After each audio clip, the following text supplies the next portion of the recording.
Welcome back to the Detroit Tigers franchise on Off the Bench. Finally, we're getting into year two. I did not like the way I paced out year one, but I'm very excited for year two. This team was so close to history last year. We almost made it, sweeping our first two series. Well, we dropped one to New York, but we pretty much swept our first two series. Then we got absolutely destroyed by the Texas Rangers. But I'm feeling good about this new lineup. I'm feeling good about the moves we made. Taking a look at the depth chart right now, we can kind of see the predictions for where everybody's going to be at for this season. Our infield isn't ranked the highest amongst the league, but we are top 10 in pitching. We're top 10 in relieving. We have one of the best left fielders in baseball, one of the best right fielders in baseball, arguably one of the best third basemen in baseball as well. Up the middle, Colt Keith will be taking the head charge at second base this season. We're hoping for a full, good, healthy season from Colt Keith. He won't be moving around between first base and third like he did last year. We're hoping some stability will help him out. He did hit 31 doubles, 3 triples, 21 bombs, with 78 RBIs last season in 159 games, giving him a 734 OPS. We'd love to see that OBP go up, but so far throughout his career, he's kind of looking like a, mid-average, low on base, decent slugging kind of guy. That was his first season of actual slugging. While on the other hand, we did sign Bo Bichette during the offseason to a 2-year contract, $16.5 million a year. I feel like this is a fair contract for a guy like Bo to take, especially since his last 2 seasons in Toronto were not the best. He has had below a 300 OBP over his last 200 games. 24 was an injured-filled season. And then in 25, he played all 162 games and still only had a 660 OPS. So hopefully we can have a bounce back year for Bo. It's like a 2-year prove-it deal.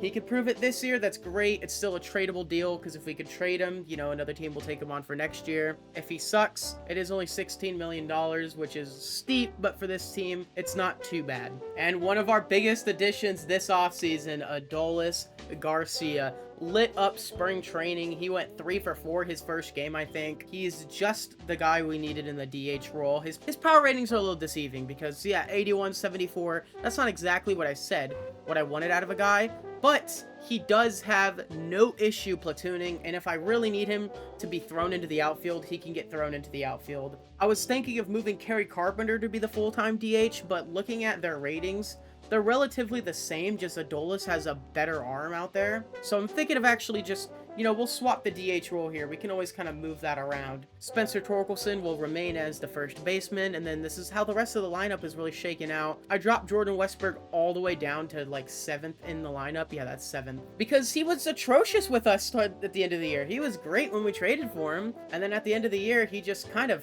fell apart, so hopefully he can bounce back this year. He does have 3 more years of team control. Parker Meadows is kind of on a prove-it-year deal. Not even like it's a deal, but he is kind of like, it's a prove-it year for him. We really need to see him step up with the bat a little bit more like we saw in the playoffs. If he can get a 750 OPS from Parker Meadows while playing pretty much gold glove defense, we would be extremely happy. That is where we want him. Because this 6, right here, if we could get a 743 OPS, I would be happy. What he was doing in 2024, that would be amazing. And then the last guy I kind of want to talk about before we get into the opening day game is Riley Green. We're looking for him to take that step forward this year. He has been elite his entire career since 2023, but we have yet to see Riley Green look like the guy. We did give him a pretty big extension because we do believe in Riley Green, but I just want to see him turn into the dude that we know he can be. All these quirks are going to be great to help him out. He's going to be our leadoff guy to start the season. He does have the highest discipline rating out of everybody on our team. I think Adolis, yeah, Garcia's a 60, Bichette's not even there. Nobody else really touches his discipline. Not even Kerry Carpenter. Yeah, we are a little bit low on the discipline on this team, so if any moves do happen, we're going to be trading for somebody who can walk. The rotation took a step back in the offseason. I thought we'd be able to sign a good starter. We weren't able to, so we're kind of an injury away. We're very top-heavy. Skubal, Olsen are great. Job is a developing ace. He's going to be fantastic. He's just going to keep developing. 78 overall. I think he's a 90 potential, 92 potential. Age 23. He's got a lot of room to grow still. His stuff is disgusting. We would like to see his walks get a little bit better. but Job is just going to continuously take steps forward, while Kyle Harrison, we're really hoping he can kind of continue his hot streak that he finished last year with. Casey Mize is on his last year with the Detroit Tigers. We've loved having him around, but he's never been the guy that we thought he could be. Top 100 prospects, we do have Max Clark. We'll go down here a little bit. Patrick is here at number 10, so we have 2 in the top 10, and then it just drops. Look at this. And then we got Kevin at 33. If we go by organization, Max Clark, Patrick, Kevin, Bryce, these are all of our guys right here. Eric Hiller, hopefully he'll continue to develop. He is only 21 years old, so 21 with the 57 overall is a little scary, but, you know, what can we do? We can only continue to hope that we develop and everybody continues to do their job very well. So we're going to open up the season at home against the White Sox. We destroyed them last year. It's a 108 game. Obviously, Skubal, opening day starter. We're going to be doing more custom game entries. This is what we have for this season. Earliest inning is set to the 3rd inning. That way we can continue to see more starting pitchers. And then obviously we have the player highlighted moments.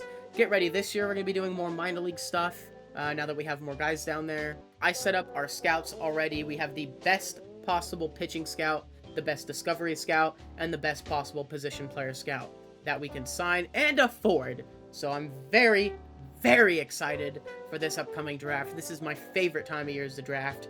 The league has us ranked as the 7th best team, and we're gonna get it started right now. I was wrong. We are not gonna get it started right now. The audio for this game, for some reason with the Elgato, decided to be very laggy and very, I guess there was latency or something. It's a few seconds too far behind every single thing that happens. The pitcher will throw the ball, the glove snaps, like the catch of the ball sound happens like 3 seconds after everything happens. So unfortunately, we can't do a full broadcast, but I will give us a quick recap of opening day. Torek Skubal got the first inning started quickly by striking out Austin Hayes on a high strike call, followed Braden Montgomery. Oh, yeah, he goes down striking out 2, strikes out the first 2 batters. Andrew Vaughn also goes down swinging. Torek Skubal will strike out the side to open up opening day. Top second, strikes out Luis Robert. Lennon Sosa comes up, draws a walk. So from 4 straight strikeouts to a walk, John Rhodes will follow. 2 away here, top second, fly ball, caught to retire the side. Leading off the bottom of the second is Spencer Torkelson, and he doubles on this pitch into the outfield gap for an easy leadoff double. Tigers have a runner in scoring position early against Bryce Wilson. Another beautiful execution by Spencer Torkelson. Bo Bichette will come to the plate for the first time this season with a base hit. Torkelson's going to stay at third, Bichette at first. There's runners on the corners. That's his first hit as a member of the Tigers. Colt Keefe to follow. 1-2 count.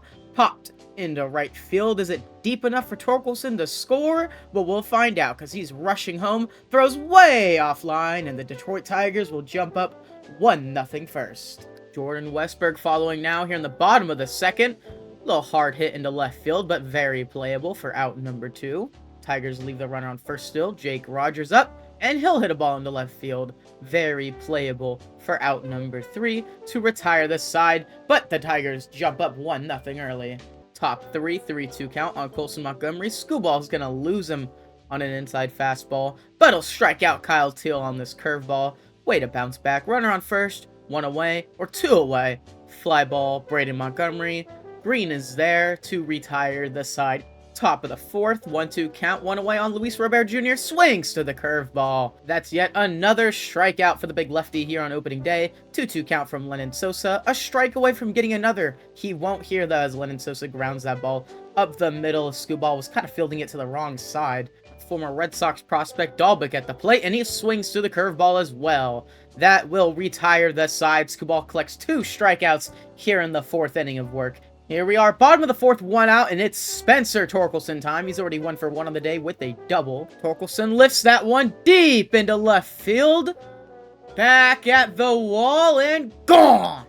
Spencer Torkelson hits the first home run of the Detroit Tigers season. 376 feet, 96 miles per hour off the bat. And who else gets us started with the power department than this man right here, Spencer Torkelson? 2 away here, bottom of the 4th. Colt Keith following, rips a ball into the right center field gap. That ball's going to get down at the warning track, bounces off of the wall. Keith is rounding second, and he's going to go for 3. The throw from the relay is not in time. Colt Keith with a 2-out triple. Jordan Westburg to follow. 0-1 count. Little ground ball up the middle. It's gonna not get through, but the runner's gonna score, and Westburg's gonna reach first with an RBI 2-out single. Top of the fifth, 3-2 count to John Rhodes here. Scoop balls. Ball is lifted into center field. Caught by Meadows, and there's now one away. 1-2 count to Colson Montgomery. Pitched by Scoop balls. Crushed into right field, and that will cut the lead to 2 as Scooball gives up his first home run of the season. 2-2. Strike 3 called on Kyle Teal. Bounce back at bat for towards Scooball, and there's now 2 away. That's his 8th strikeout, and we're not even through the 5th inning yet. Now 2 outs here in the top of the 5th. Austin Hayes, little ground ball over Torkelson. He'll get to the bag himself, and that will retire the side. Detroit leads 3-1 still. Parker Meadows here. Bottom 5, 1 away. Line drive. That ball's gonna drop into left field. Base hit. Parker Meadows is advancing to second, and he's there in time. The throw's way offline. Meadows is gonna go to third. No, he's going back to second.